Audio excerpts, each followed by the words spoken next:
Fala, meus amigos, tudo bem com vocês? Como sempre, é uma honra e um prazer imenso que eu tenho em poder fazer mais um vídeo para vocês. Vídeo de hoje vou estar respondendo algumas dúvidas de amigos nossos inscritos no nosso canal que me fizeram perguntas a respeito de reprodução, desse momento de reprodutivo das aves, tá? Então assim, achei perguntas interessantes e resolvi compartilhar com vocês para estar respondendo neste vídeo e quem sabe ajudar mais pessoas, que é o nosso principal intuito do nosso canal, tá? Mas antes disso, se você não for inscrito, se inscreve no nosso canal e fazer parte da nossa família. Procuramos desenvolver conteúdos específicos sobre canaricultura, pensando sempre em melhorar o seu manejo aí no seu canaril, certo? Não esquece de dar o like, se você puder, compartilhe esse vídeo, é de suma importância para o canal. Tá bom, meus amigos, vamos conversar as perguntas. A primeira pergunta quem nos faz é a Camila Calisto. Ela nos pergunta: Luiz, você fornece papinha para os filhotes?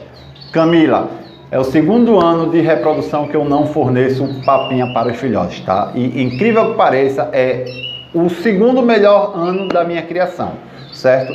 Assim, quando a gente fornece papinha, a gente está eliminando várias probabilidades de autodefesa daquela ave, tá? Então, assim, nada é melhor do que os pais alimentando. Inclusive, as enzimas digestivas é passada para os filhotes, tá? Que serve para levantar, digamos assim, a imunidade dos filhotes, das aves. Então, assim, sempre a melhor opção é os pais alimentando filhotes. Se você for usar papinha, em último caso, e de preferência em casos extremos, tá? Tem aquela questão de querer salvar, querer forçar, salvar um filhote, mas esse filhote que você salvou hoje, lá na frente, pode lhe dar trabalho, tá? Então, assim, deixem a lei da natureza seguir nesse trabalho de reprodução, beleza? Isso é uma dica que eu tenho até para deixar aí para vocês. A segunda pergunta, quem nos faz é o Edson Carlos. Ele me pergunta: Luiz, os filhotes que nascem com penas pretas, você fica no seu canaril? Edson, pena preta, a chamada melanina, ela não é critério de descarte aqui no meu canaril, tá? Se essa ave, mesmo com essa pena preta, com essa melanina espalhada pela plumagem dela, for uma ave de excelente qualidade genética, eu fico, tá? Porque assim, isso não quer dizer que os filhotes deles vão nascer com melanina. Não, pode nascer e pode não nascer. Digamos que 50% de probabilidade. Porém, se essa ave me der uma única ave de excelente qualidade para concurso, já valeu a ninhada, tá? Então assim, melanina para mim não é critério de desempate, de descarte de forma nenhuma, certo? Então, fica mais uma dica aí para vocês. A terceira pergunta quem nos faz é o Roberto Faustino. Ele me pergunta: você coloca placa entre as gaiolas para os canários não se verem? Seguinte, pronto, aqui ó. Eu tenho duas gaiolas e nessa gaiola eu não tenho placa divisória, ou seja, evitando que aves dessa gaiola vejam as aves dessa gaiola. Porém, desse outro lado eu tenho situações que eu precisei colocar uma chapa para que as aves não se vissem e começasse o período de reprodução. Que o que é que estava acontecendo? Uma fêmea estava se interessando pelo macho da outra gaiola e os machos estavam brigando na gaiola e sem a intenção da fêmea, ou seja, iria atrapalhar bastante o processo reprodutivo, tá? Então assim, cada caso é um caso. Tem gente que gosta e tem gente que não gosta de colocar a placa divisória, tá? Assim, a melhor opção sempre vai ser você não colocar. Por quê? Inclusive, a circulação de ar entre a gaiola ficaria mais aberta, renovava o ar com mais facilidade, certo? Mas cada particularidade é um assunto. Beleza? Respondida aí mais uma questão. Vamos para a nossa quarta pergunta. Quem nos pergunta é o Olímpio Santista. Ele me pergunta: Luiz, quantos dias posso deixar os ovos guardados? Vamos lá. Imagine aí você com a fêmea, ela começou a fazer o processo de postura, por lá o primeiro, segundo, terceiro, quarto ovo. Só que não entrou em choco. E aí, o que é que a gente vai fazer? Vai perder aqueles ovos.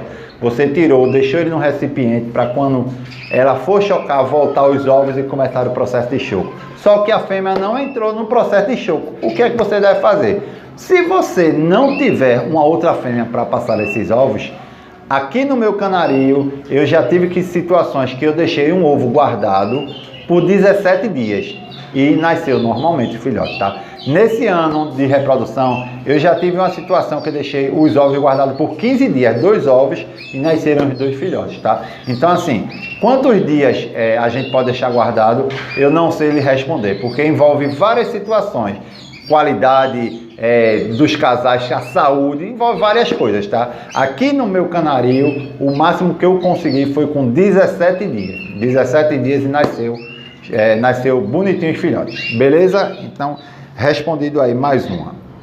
A próxima pergunta é, Luiz, quem pergunta é Ricardo. Ele pergunta, Luiz, é importante ficar virando os ovos? Essa é uma pergunta muito polêmica, pessoal, muito polêmica, até porque a gente vai falar de manejo de criadores antigos, tá? Seguinte, tudo vai se modernizando, tudo, seja na medicina, seja na qualidade de vida, tudo vai se modernizando, inclusive no manejo dos criadores, tá? Há muito tempo atrás, e tínhamos aquela ideia, aquela mentalidade de ficar virando os ovos para a gema não colar na casca, enfim, ficar girando os ovos que era importante, principalmente para a gema não colar na casca. Só que, o que é que acontece? Hoje em dia, a canaricultura ela está tão avançada, criadores criando aí 100, 200 casais. Imagina se esse criador fosse virar os ovos. Não tinha condições, né? Então, o que é que acontece? Os criadores foram vendo que não existe a necessidade de ficar girando os ovos. Não existe a necessidade de você botar o ovo com o bico para baixo ou com o bico para cima, porque iria nascer de todo jeito. Então, essa mística, vou dizer assim, essa mística de precisar virar os ovos para o filhote nascer, passou a ser quase que um mito. Eu não vou botar um nome mito não, porque mito em canaricultura não é muito, eu não acho muito legal não, tá? Então assim, mas assim, isso está perdendo sentido, certo? Não existe mais a necessidade, já está comprovadamente, já foi comprovado que não existe a necessidade de a gente ficar girando os ovos para os filhotes nascerem, certo? Agora, se você acha interessante girar, você gosta desse manejo, faça, também não tem problema nenhum que você faça isso, certo? Porém, temos que ter cuidado na higienização da mão, na contaminação que você pode passar para os ovos, no choque térmico, num possível choque térmico que vocês podem passar para os ovos, tá? Então assim, a melhor opção sempre é evitar ao máximo o manuseio com os ovos, certo? Então assim, espero que tenha sido claro nessa informação a respeito da virada dos ovos. Uma próxima pergunta, quem faz é o Jair Ventura. Quanto tempo, que idade um canário pode reproduzir? É muito relativo, isso é muito relativo. Primeira coisa, vai depender da ave, vai depender do vigor físico daquela ave.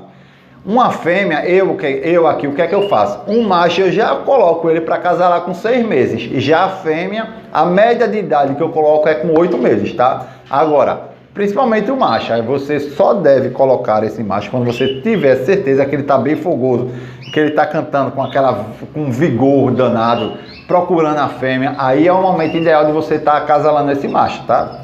Então assim, tem situações com 6 meses, com 8 meses, com 1 ano, e assim, vai depender da ave, tá? Mas aqui eu procuro acasalar, quando eu vejo que eles já estão prontos, o macho a partir de 6 meses, problema nenhum não, e fêmea a partir do 8º mês, certo? E a última questão, quem nos faz é o Luiz Brandão. Quantos dias posso separar os filhotes dos pais? Eu, aqui no meu manejo, eu gosto de separar com 30 dias certinho, desde que eu tenha certeza que o filhote está comendo sozinho. Por que eu gosto de separar com 30 dias certinho? Porque como eu trato aqui de amarelo mosaico, a gente tem que ter aquela atenção de quando a gente vai começar a pigmentação. No meu caso, é a inserir a luteína nos canários. Então, assim, eu preciso ter esse cuidado com as datas, tá? Mas, assim, se você vê que sua ave já está se alimentando no sol, existe a diferença entre a ave estar se alimentando no sol e ela só está lá beliscando, fingindo que está comendo e não está fazendo nada disso, tá? Então assim, vocês têm que prestar bastante atenção. A ave está se alimentando no sol, se você quiser, você já pode separar eles dos pais sem problema nenhum, certo? Então assim, encerramos todas as nossas perguntas. Foram uma média de 5, 6 perguntas que nossos amigos inscritos em nosso canal fizeram, que eu achei válido compartilhar com vocês, certo? Então assim, espero de coração que esta pergunta, este vídeo tenha sido útil para vocês. E como eu pedi, se você gostou desse canal, desse vídeo, dá o like, se inscreve no nosso canal, tá? Então, é isso aí. Gostei muito de estar mais uma vez com vocês, tá? E até a próxima, se Deus quiser, meus amigos. Fiquem com Deus. Um forte abraço do amigo Luiz Neto para vocês. Até mais.